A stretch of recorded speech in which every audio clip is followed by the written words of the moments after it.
So I'm gonna keep it still for a second so that you can screenshot it.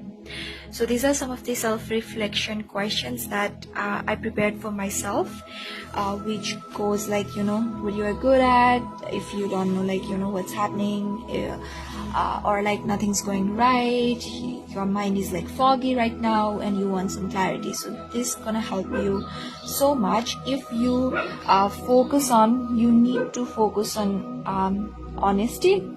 Don't mind my handwriting. And you have to get the clarity, and you're gonna get this if you only become like honest with yourself. All right, so you have to be so honest. Don't hesitate, like, this is not who I am, I don't look like this, I'm not this bad, like there are so many areas that gonna trigger you. There are so many parts that needs healing.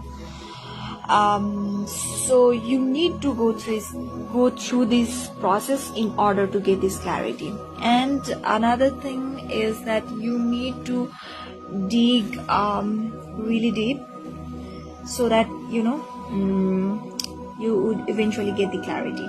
So I hope that makes sense.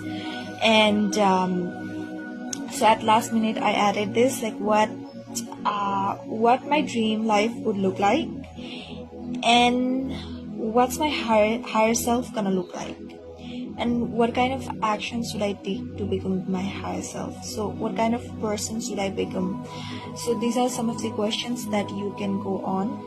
So I'm gonna go right away. It's gonna take probably 2 hours or more. So I hope this helps.